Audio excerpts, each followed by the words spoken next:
Let's talk about the types of assessment, and I'm going to lead today's discussion with a shout out, and the shout out is to Jeff Cake. Now, Jeff Cake is one of the learning leaders at Mr. Wed. You may be lucky enough to have Jeff as your mentor, or you may come across Jeff in the classroom because Jeff delivers a lot of the Certificate 4 in training and assessment classes around Australia. So if you're doing some face-to-face training, you may come across Jeff. Please tell him Damien said hi on the video.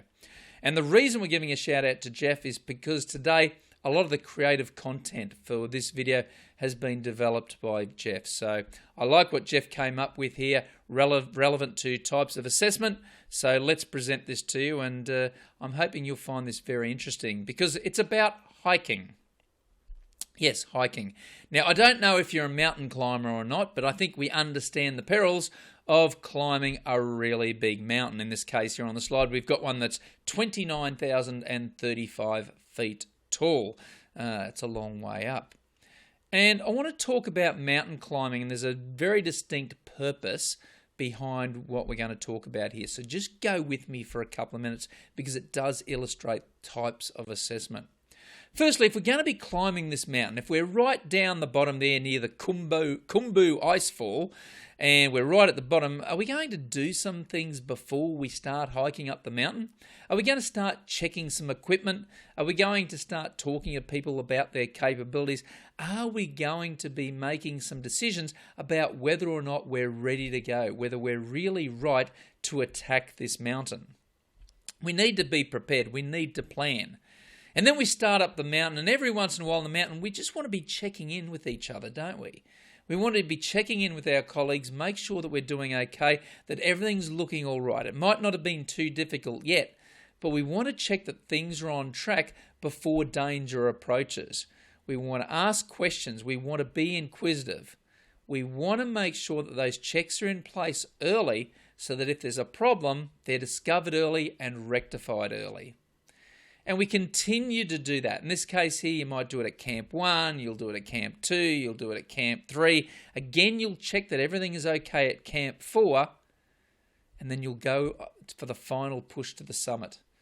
And of course, in order to get to that summit, you've got to be questioning, you've got to be checking that everything is okay.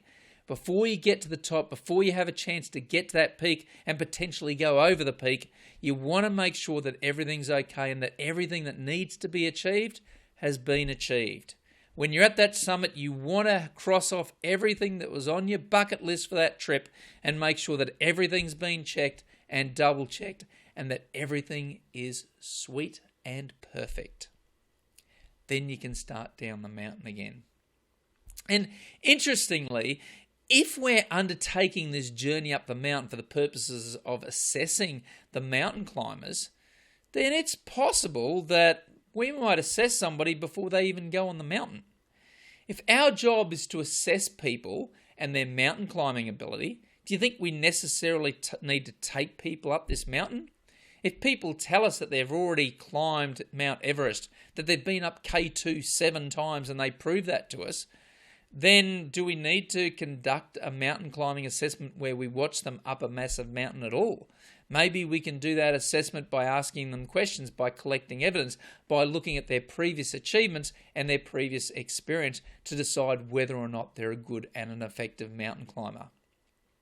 So that's the scenario, that's the story that I want to paint here. And what I want to do now is I want to move forward and explain how this situation is relevant to 4 types of assessment. And the first type of assessment is a diagnostic assessment.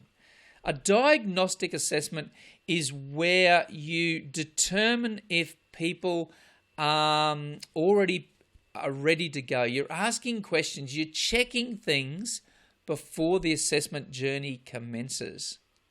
And in this case here with the mountain, what we did was we checked that people were understanding what was going to happen before they went up the mountain. We checked our equipment, all of that, etc. It's analogous to a diagnostic assessment. Another example is we do diagnostic assessments on cars.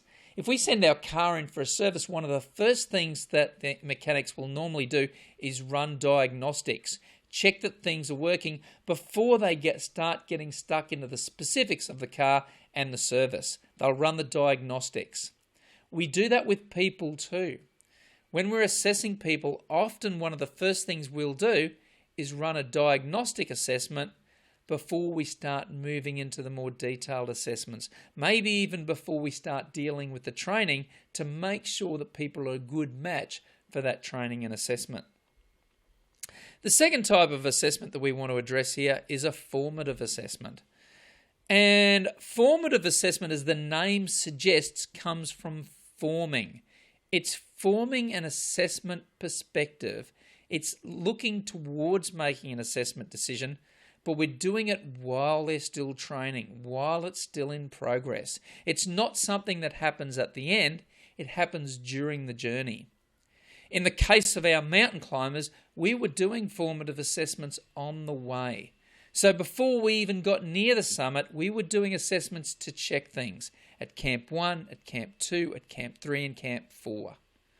Formative assessment is very valuable because it enables us to check the progress of our learners while they're on the journey and make corrections before it's too late.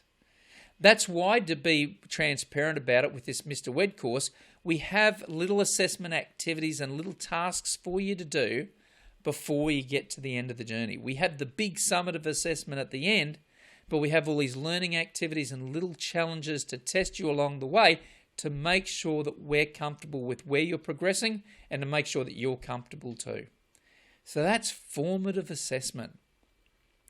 The next one is a summative assessment, and summative comes from the word summary. It's what happens at the end. In the case of our hikers, the summative assessment happened at the summit, obviously. So the summative assessment happens at the end, and it checks that everything has been achieved and that everything has been accomplished. After the summative assessment, you're at the stage normally where you're ready to get your pen out and start signing off on some person's competency, because everything's been achieved. It's the pinnacle of the assessment process, just like it's the pinnacle of the mountain. And finally, recognition assessment. And recognition assessments usually are undertaken without any training. They're just an assessment, a standalone assessment. In the mountain climbing example, we talked about the ability to check if someone is a good mountain climber without them even stepping up that mountain, based upon their previous achievements and their previous experience, their previous qualifications. We can look at those things and conduct an assessment without any training. And it might be the case that you might think that sounds really weird. Can we confidently assess somebody without training them? And the answer should be yes. If we design a rigorous and a thorough assessment program that parallels the assessments we would be doing during and after a training program, but doing it in an RPL context, RPL being recognition of prior learning, then we should be confident about what we're doing. And one of the interesting things about RTOs, registered training organisations, is that generally there's an expectation that an RTO will offer RPL as an alternative to learners. Now, obviously, we only want people to get RPL if they deserve it, if they're an appropriate candidate. But if someone's a good candidate for RPL, it makes sense to give them that opportunity to go through the RPL assessments, and hopefully they can achieve RPL if they do indeed possess the competency without undertaking any of the training.